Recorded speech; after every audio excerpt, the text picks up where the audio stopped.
Welcome back. Today I'll be reading Chapter 5 of Junior Blaze Birth of a Hero. Don't forget to check out Chilled Cow. He provides the background music. You can find him on YouTube. I'll put the link in the description. And you can catch me on Facebook at Junior Blaze 2020. Let's dive right in. Chapter 5. The taxi pulled up to the house around 11 a.m. The driver helped MJ unload his luggage on the front porch and awaited his payment and tip. MJ reached into his pocket and paid the man from the wad of cash his mother had given him. The cabbie smiled and left MJ alone in front of a large two-story ranch-style home on what appeared to be hundreds of acres of land. There was a barn on the opposite side of the driveway and a chicken coop next to that. Between the house and barn was an open area covered by an awning. Underneath was a headstone with a solitary red rose laying in front of it. MJ decided to get a good look at the entire property later, but right now he needed to find Grandpa Stevens. He entered through the unlocked front door and was met by a muted darkness. There were no lights on in the house, the only light coming in through the mostly drawn curtain shades. He walked slowly into the dining area as if someone was going to jump out and startle him at any given moment. Realizing how ridiculous this was, he flipped on the first light switch he found. Nothing happened. No lights, no fans, no loud noises. After a brief examination, MJ discovered there were no light bulbs in any of the sockets. Figures, he muttered to himself. MJ continued to look for his grandfather in every room. He wasn't in the kitchen, dining room, any of the 4 bedrooms, the basement, the linen closet, or the cupboards. MJ was starting to wonder if anyone even lived there when he saw something he hadn't noticed on his first trip through the house. It was a small, framed picture on the mantel above the fireplace. The frame was elegant, with gorgeous designs, and appeared to be made of actual gold. The picture inside was black and white, and was of a beautiful woman in a sequined gown posing for a glamour shot. She was smiling slightly and looked like she was having the time of her life. MJ reached out to take a closer look when he heard the front door open and slam. He turned around, still reaching for the photo. "Don't touch that," Arthur commanded. He dropped his tool bag in the hallway closet and marched into the kitchen. "Good to see you too, Gramps," MJ said under his breath, lowering his arms and backing away from the mantel.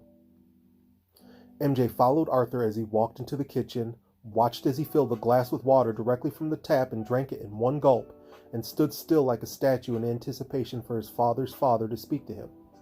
No such words came, as all MJ heard was a grunt when he walked by him deeper into the house. MJ continued what was turning into a low-speed chase through the Stevens estate. Arthur made a sharp turn around a corner that MJ didn't recognize. MJ went to follow and was greeted by an icy stare.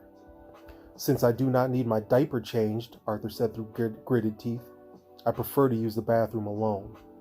MJ started to respond, but the door slammed shut in his face. He was starting to think he had done something wrong. Was he late? Was he angry that MJ had snooped through the house? It wasn't like there was anything to find. MJ decided to be upfront and ask him face to face. He stood by the hallway leading back outside and went over what he was going to say when Arthur made his way back. He had the entire conversation thought out when he heard Arthur shuffling down the steps. Just as he went to speak, Arthur cut him off. "Are you going to make yourself useful out here, or do I need to hire more help?" Arthur barked before roughly pushing by MJ and heading back outside.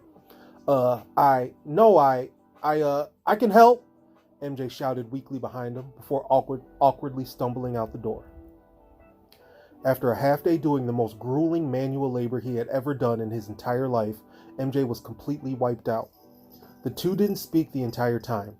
Arthur gave orders, MJ would nod and do as he was told. If he made a mistake, Arthur would make him do it again. It was the longest day MJ could remember, and he had only been working since lunch. All he wanted to do now was drink a gallon of water, take an ice-cold bath, and go to sleep. MJ sat down at the dinner table and laid his head down on his arms. Just as he was about to drift to sleep right there, Arthur slid a pan-fried steak and corn on the cob on a plate in front of him, "Eat" being the only word spoken. MJ inhaled his food in a matter of minutes. He found himself to have regained a bit of his energy, but was still frustrated. He then decided now was the best time to get some answers.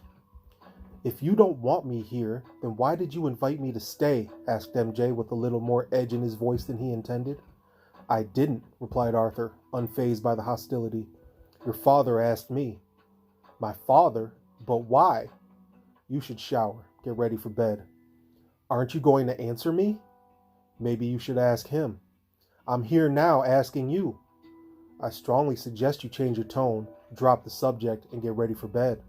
Arthur sounded semi-threatening, so MJ bit his tongue and, once again, did as he was told. In his exhaustion, MJ hardly remembered anything after his argument with Arthur. All he knew now was that it was 5 in the morning and his bed was shaking violently. Thinking it was an earthquake, he leapt from bed and fell to the ground. Still discombobulated, he noticed Arthur standing at the foot of his bed, smirking. "Wake up. Time to go to work," said Arthur. They ate a quick breakfast of wheat toast and bananas. MJ had double what Arthur had, just for the extra boost. They got into their work clothes and were prepared to head out when suddenly Arthur stopped in his tracks and turned to MJ. "I'm sorry. I didn't mean to take out my frustration with your father on you," Arthur said, maintaining eye contact. "It's no big deal," MJ responded stoically. "But it is a big deal. We are family, and family deserves a chance until they don't." "I understand. I accept your apology." They headed outside in the direction of the barn. MJ correctly assumed they would be tending to the animals. On the way, Arthur stopped at the shrine that MJ had spotted the day before. MJ looked again and noticed the name on the headstone was Cadence Stevens, his grandmother and Arthur's late wife. Arthur stood there silently, eyes closed and arms crossed. It appeared that he was praying, and he shed a few small tears. MJ pretended not to see as they walked away and began their day. On this day, MJ learned how to milk the cows, collect eggs from the chickens, bale hay, and clean the horse stable, which he hadn't seen the previous morning. The first few tasks weren't that difficult to grasp, but the horse stable was something else entirely. The smell alone was enough to bring vomit to the uppermost regions of his throat. He had never known how much a waste a horse could create, and all 3 of Grandpa's horses were apparently very wasteful. On top of all that, it was an incredibly hot and muggy day. While Arthur clearly had a layer of sweat on his body and was breathing slightly harder, he was nowhere near as exhausted as MJ. He had spent the morning repairing broken equipment, mending fences, and tending to the lawn and garden. That's my new kitten, by the way. At least MJ had the shade from the barn and stable, but Arthur was in the direct sunlight, and the temperature was rising rapidly. It was already near 90 degrees, and it wasn't even 11 a.m. As noon approached and they finished up the morning chores, both headed back to the house for lunch. Arthur had mentioned leftovers from the previous night, and MJ eagerly agreed. As they ate, MJ thought he caught Arthur staring at him from across the table, but when he looked up, Arthur had averted his gaze. This happened several times as they ate, and finally Arthur spoke. "You look exactly like your father did at this age," Arthur said fondly, voice breaking slightly. "It is uncanny." "Thank you, Gramps," MJ said, puffing his chest just a hint. "My father is a very handsome man, after all." "Oh, is that right?" Arthur chuckled.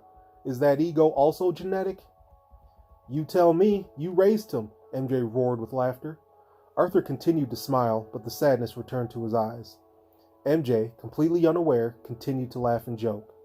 "That probably explains his bad attitude," MJ jabbed again. All right, that's enough," Arthur spoke, smile fading and lips beginning to tighten. "How hard was it to spank him? Did he use his sonic speed to run away from you?" MJ said, falling to the ground laughing at his own joke. "I said that's enough," Arthur shouted, no longer controlling his emotions. He swiftly walked to where MJ lay and grabbed him by the collar of his shirt. He then lifted his grandson completely off the ground and above his own head. He let go with one hand to take a drink from his glass of water, still holding MJ firmly in the air. "Holy... Grandpa, put me down!" exclaimed MJ. "How... what?" Arthur audibly chuckled. Arthur audibly chuckled and set MJ down gently. He regained his recent cheerful demeanor as MJ tried to regain his composure. Arthur wasn't a small man. MJ was just a couple inches taller, but that was probably due to age. Arthur also had the stature and walk of a man that commanded respect. He had the build of a man who was once incredibly fit, but had developed a large gut over the years. This didn't slow him down one bit on the farm, though. "But how? How do you have the energy? I can barely lift my arms." "After working on the farm," MJ protested. "I have years of experience," Arthur said. "You have a lot to learn." And that's the end of chapter 5 of Junior Blaze, Birth of a Hero. Don't forget, you can check me out on Facebook, and y'all have a fantastic day. Peace out, folks.